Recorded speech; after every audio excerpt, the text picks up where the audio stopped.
Going to do exercise 13.2 probability. I am going to start from the 9th sum. So let's do 9th sum.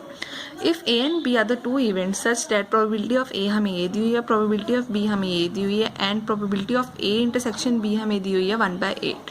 Find probability not A and not B. अब आप सोच रहे होगे ये हमारे पास क्या है, तो आपको बताती हूँ क्या है. Not A and not B. जहाँ पे भी आपको नॉट ए आ जाए हम उसको कैसे लिख सकते हैं, ए डैश में. ये आपको याद रखना पड़ेगा.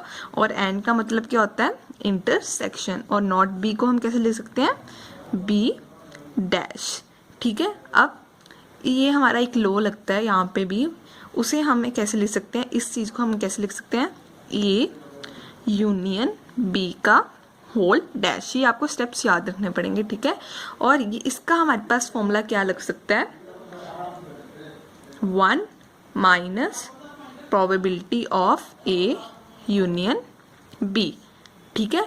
तो अब हमारे पास ए यूनियन बी का फॉर्मूला क्या होता है, हमारे पास probability of A plus probability of B minus probability of A intersection B. ठीक है. ये आपको सारे ऊपर वाले स्टेप्स याद रखने पड़ेंगे. ठीक है.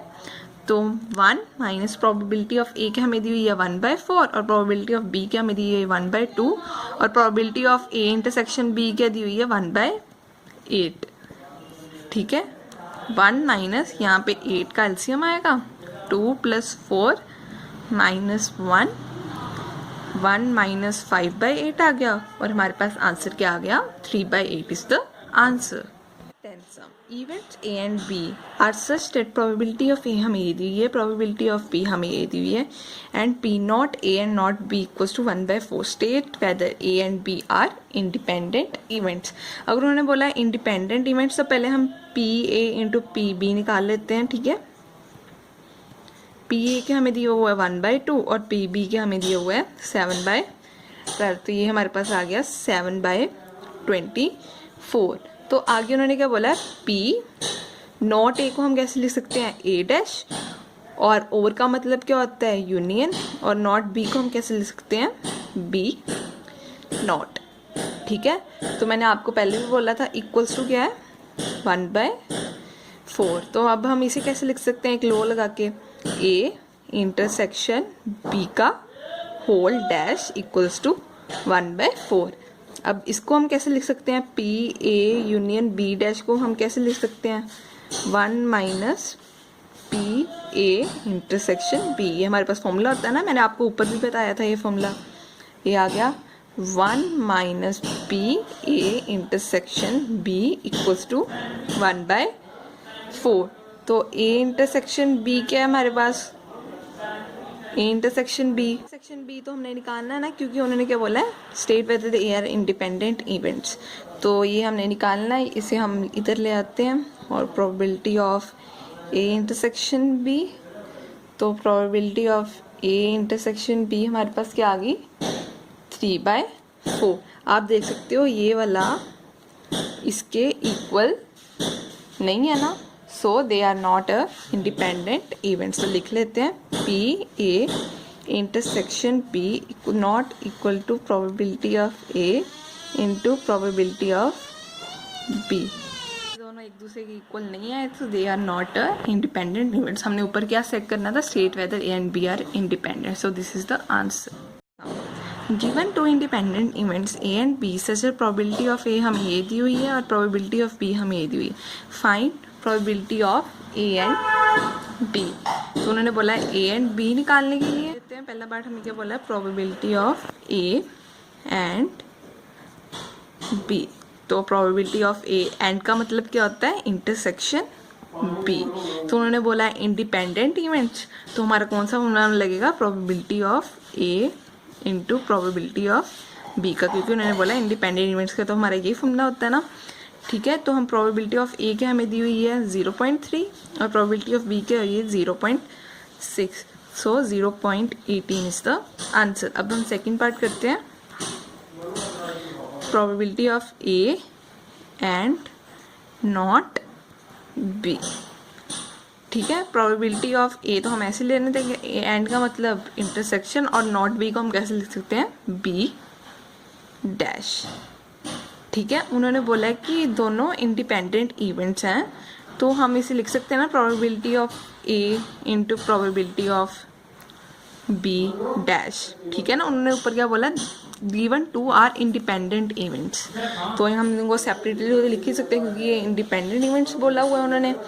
ठीक है, अब हम प्रोबेबिलिटी ऑफ बी डैश का मैंने आपको पीछे भी फॉर्मूलेस बताए थे, क्या होगा 1 माइनस प्रोबेबिलिटी ऑफ बी। तो यहाँ पर प्रोबेबिलिटी ऑफ बी क्या हमें दी हुई है 0.6, तो ये आ गया 0.4। तो प्रोबेबिलिटी ऑफ ए क्या 0.3 और प्रोबेबिलिटी ऑफ बी डैश क्या निकाली हमने 0.4। सो 0.12 इज द आंसर। अब हम करते हैं थर्ड पार्ट, प्रोबेबिलिटी ऑफ ए और बी। ए तो ऐसे ही आ जाएगा, और का मतलब क्या होता है, यूनियन। ठीक है, इसका फॉर्मूला क्या होता है, probability of A plus probability of B minus probability of A intersection B. Probability of A क्या 0.3 और प्रोबेबिलिटी ऑफ बी क्या 0.6 और probability of A intersection B हमने ऊपर निकाली थी 0.18। So 0.9 minus 0.18, so 0.72 is the answer. अब हम करते हैं fourth part, probability of neither A not B. ठीक है, नीदर ए मतलब ए डैश ही, और नोट का मतलब भी होता है इंटरसेक्शन। ये आपको याद रखना पड़ेगा, नोट का मतलब क्या होता है इंटरसेक्शन, और नॉर बी मतलब बी डैश। ठीक है, तो अब हम इसे कैसे लिख सकते हैं, probability of A union B dash लिख सकते हैं ना, पिछले सम्स में बताया था मैंने। ए यूनियन बी डैश का क्या फॉर्मूला होगा 1 minus probability of A union B. ठीक है, 1 minus probability of A union B हमने 0.72 निकाला है ना, सो हमारे पास आंसर क्या आ गया 0.28 is the answer. A dice toss ट्राइस, find the probability of getting odd number at least 1। अगर हम डाई को 3 टाइम्स थ्रो करेंगे उसकी सैम्पल स्पेस क्या बनेगी, जब 1 1 या 1 1 2 से लेकर कहाँ तक 6 6 6 तक, इसकी टोटल सैम्पल स्पेस हमारी कितनी बनेगी 6 की पावर n होता है जितने टाइम्स हमने डाइस थ्रो किया हुआ। हमने डाइस कितने टाइम्स थ्रो किया 3 टाइम्स, तो हमारे पास टोटल सैम्पल स्पेस क्या आ गई 216। उन्होंने क्या बोला है, find the probability of getting an odd number at least 1। तो हम ए इवेंट ले लेते हैं, odd number at least once. अगर हम देखें ऑड नंबर एट लीस्ट 1 भी हो सकता है, उसके ज़्यादा भी हो सकते हैं, वो तो कितने ज़्यादा होंगे वो तो हम लिख ही नहीं पाएंगे।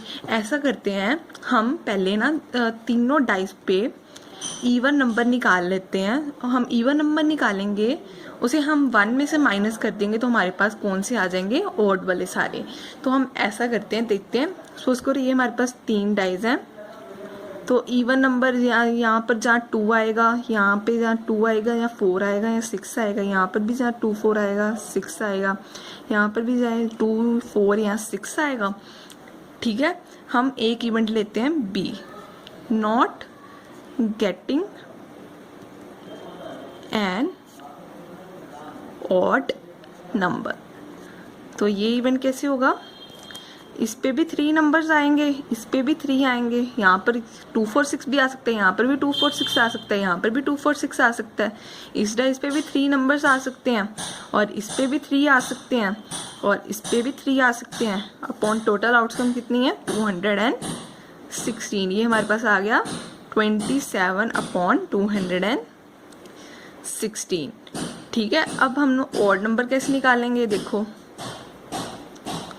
1 माइनस प्रोबेबिलिटी ऑफ बी, तो हमारे कौन से आ जाएंगे odd number at least once वाले। 1 माइनस 27/216, तो एलसीएम तो 216 आएगा, 216 माइनस 27, तो हमारे पास आंसर क्या आ गया 189/216। इसकी 27 7 ज़ा 189 और 27 8 ज़ा 216, तो हमारे पास आंसर क्या आ गया 7/8 इज द आंसर.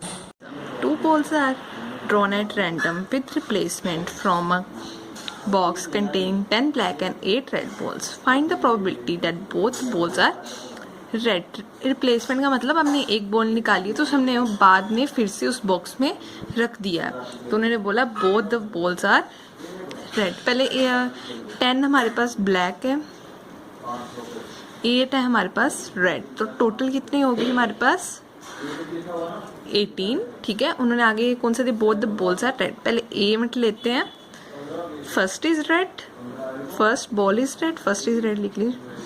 बी में ले लेते हैं, सेकेंड इज रेड. ठीक है, प्रोबेबिलिटी हमने किसकी निकालनी है, बोथ बॉल्स आर रेड.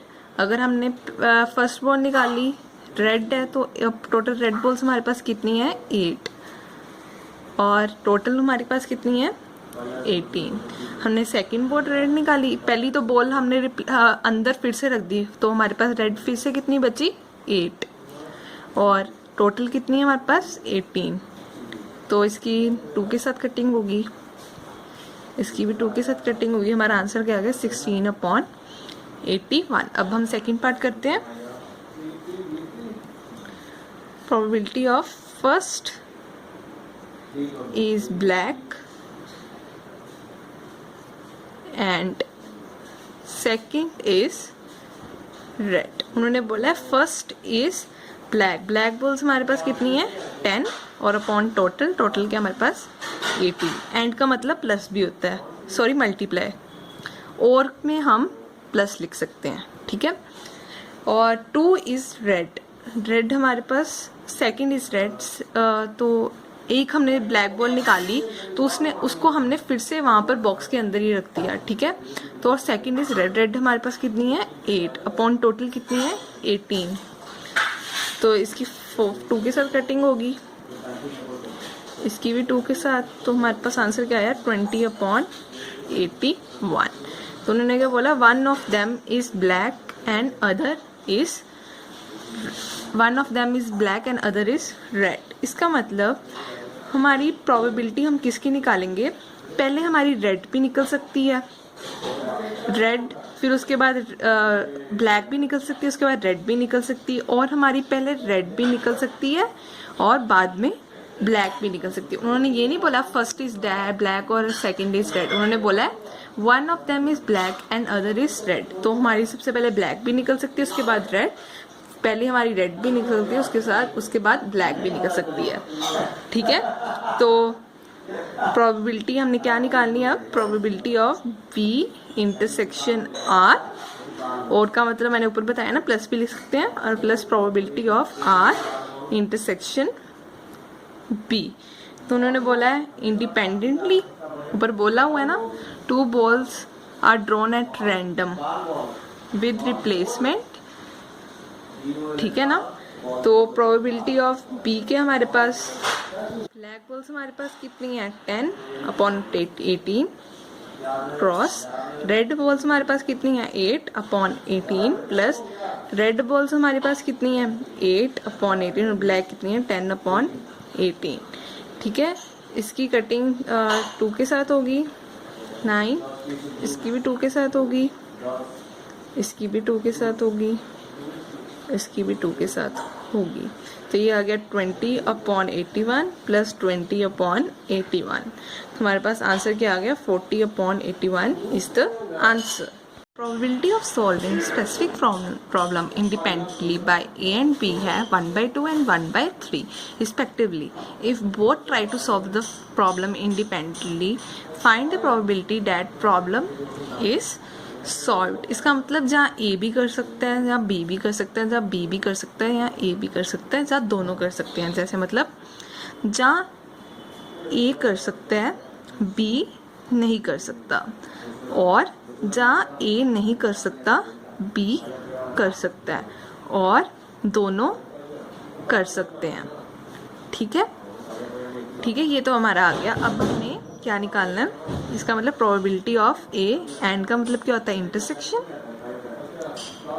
और मतलब plus probability of A intersection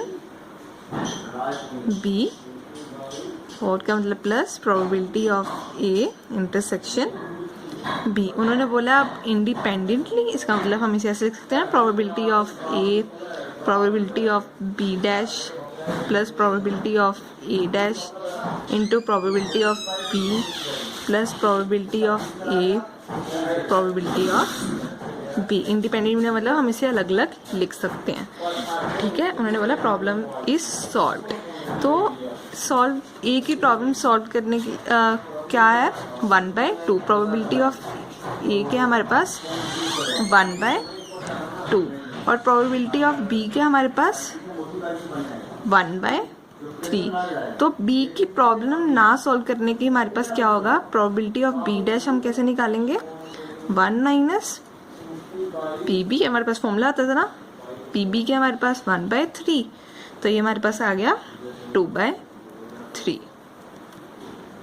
probability of A dash निकालते हैं, ए डैश का फॉर्मूला क्या होता है 1 माइनस पी ए, ए क्या हमारे पास 1/2, ये क्या आ गया हमारे पास 1/2, और प्रोबेबिलिटी ऑफ बी क्या हमारे पास 1/3, और प्रोबेबिलिटी ऑफ ए क्या हमारे पास 1/2 और 1/3, ये हमारे पास आ गया 2/6 प्लस 1/6 प्लस 1/6 इक्वल्स टू 4/6। तो हमारा आंसर क्या आ गया 2/3 इज द आंसर। आपको लग गया ना पता इसके बारे में।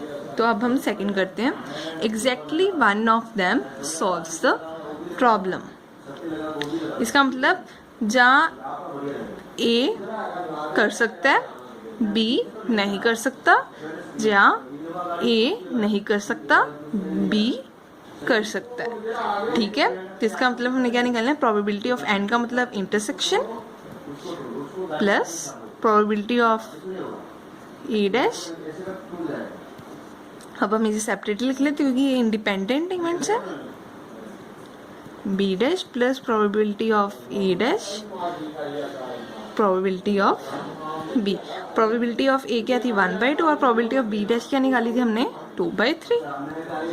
प्रोबेबिलिटी ऑफ ए डैश क्या थी हमारी 1/2 ही थी, और प्रोबेबिलिटी ऑफ बी क्या थी 1/3। ये 2 किसके साथ कटिंग होगी, हमारे पास क्या रहेगा 1/3 प्लस 1/6, हमारा एलसीएम आ गया 6, 2 + 1 3/6। तो हमारा आंसर क्या आ गया 1/2 इज द आंसर।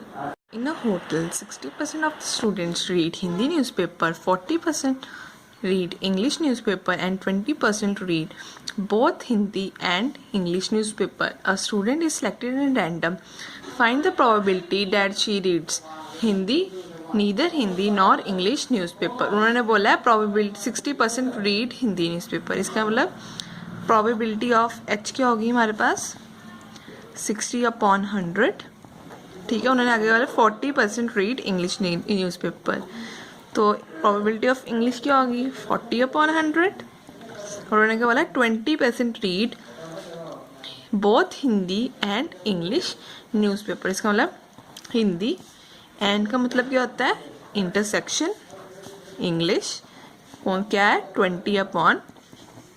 तो उन्होंने क्या निकाला probability that she reads neither Hindi nor English newspaper, मतलब ना वो हिंदी पढ़ता है ना वो इंग्लिश पढ़ता है। तो मतलब नीदर हिंदी मतलब एच डैश, और नॉट का मतलब इंटरसेक्शन, और ना ही वो इंग्लिश पढ़ता है, इसका मतलब नॉट इंग्लिश मतलब एच डैश। हम इसे कैसे लिख सकते हैं बताया था ना पीछे कि इसको हम कैसे लिख सकते हैं, प्रोबेबिलिटी ऑफ एच यूनियन ई का होल डैश। तो इसका हमारे पास फॉर्मूला क्या होता है, देखो probability of H union E dash का फॉर्मूला क्या होता है 1 minus probability of H union E, ठीक है। तो एच यूनियन ई यहाँ पर फॉर्मूला लगाएंगे, क्या होगा probability of H plus probability of E minus probability of H intersection E, तो हमारे पास प्रोबेबिलिटी ऑफ एच क्या है 60/100, प्रोबेबिलिटी ऑफ ई क्या है 40/100 और probability of H intersection E क्या है 20/100। तो 1 माइनस ये हमारे पास आ गया 80/100, 100 का एलसीएम लिया तो हमारे पास आ गया 20/100। तो हमारे पास आंसर क्या आ गया 1/5 इज द आंसर। ठीक है, नाउ सेकंड पार्ट करते हैं। इफ का मतलब क्या होता है, हमेशा हमने क्या निकालनी है कंडीशनल प्रोबेबिलिटी। इसका मतलब हमें गिवन है ये, ठीक है। तो given she reads Hindi newspaper, इसका मतलब हमने कंडीशनल प्रोबेबिलिटी निकालनी है। जो हमें गिवन में होता है वो हम हमेशा नीचे रखते हैं, रीड्स हिंदी न्यूज़पेपर। तो इसे हम नीचे लिखेंगे reads Hindi newspaper. Find the probability that she reads English newspaper, और इंग्लिश वाले को ऊपर रखेंगे। तो इसका फॉर्मूला क्या बनेगा, probability of E intersection H upon probability of H. ठीक है, तो आपको पता है प्रोबेबिलिटी ऑफ ई इंटरसेक्शन और ई इंटरसेक्शन एच और एच इंटरसेक्शन ई सेम ही होगा, तो हम 20/100 लगा देंगे। और प्रोबेबिलिटी ऑफ एच क्या थी ऊपर 60/100। तो हमारे पास आंसर क्या आ गया 1/3। अब हम थर्ड पार्ट करते हैं। If she reads English newspaper, फिर कंडीशनल प्रोबेबिलिटी है। तो इफ शी रीड्स क्या है इंग्लिश न्यूज़पेपर। अब ये गिवन वाला हमारा नीचे आएगा। Find the probability that she reads Hindi newspaper, और एच वाला हमारा ऊपर आएगा। तो इसका फॉर्मूला क्या बनेगा, probability of H intersection E upon probability of E. H intersection E क्या है 20/100 और प्रोबेबिलिटी ऑफ ई क्या है हमारे पास 40/100। तो हमारे पास आंसर क्या आ गया 2/4। तो 1/2 is the answer. The probability of obtaining an even number when a pair of dice is rolled. तो अगर हमने डाइस को 2 टाइम्स रोल किया, उसकी टोटल सैम्पल स्पेस क्या बनेगी 6 की पावर n फॉर्मूला होता है। डाइस को हमने कितनी टाइम्स रोल किया है 2 टाइम्स, तो टोटल सैम्पल स्पेस हमारी कितनी बनेगी 36। उन्होंने बोला probability of obtaining an even prime number. Even prime number तो हमारा सिर्फ 2 ही होता है, ठीक है। तो हमारा सिर्फ यही प्रोबेबिलिटी आएगी। तो इसकी प्रोबेबिलिटी क्या होगी 1। टोटल आउटकम्स कितनी है 36, 1/36 इज द आंसर। अब हम करते हैं 18 सम। 2 events A and B will be independent if A and B are mutually exclusive event। इसका मतलब होता है अगर A इंटरसेक्शन B क्या होती है 5, म्यूचुअली एक्सक्लूसिव का ये मतलब होता है, पर इंडिपेंडेंट इवेंट्स में ऐसा कुछ नहीं होता। तो probability of A equals to B ऐसा भी नहीं होता कुछ इंडिपेंडेंट इवेंट्स में, और probability of A plus probability of B equals to 1 ये भी नहीं होता इंडिपेंडेंट इवेंट्स में। अब ये देखते हैं प्रोबेबिलिटी ऑफ A इंटरसेक्शन और A0.B0। तो उन्होंने क्या बोला A and B are independent, तो हम इसे अलग अलग लिख सकते हैं ना, probability of A dash probability of B dash लिख सकते हैं ना। प्रोबेबिलिटी ऑफ A डैश का फॉर्मूला क्या होता है 1 माइनस PA, और प्रोबेबिलिटी ऑफ B का क्या फॉर्मूला होता है 1 माइनस PB। सो तुम्हारा ये इक्वल आ गया। So these are independent event, so this is the answer.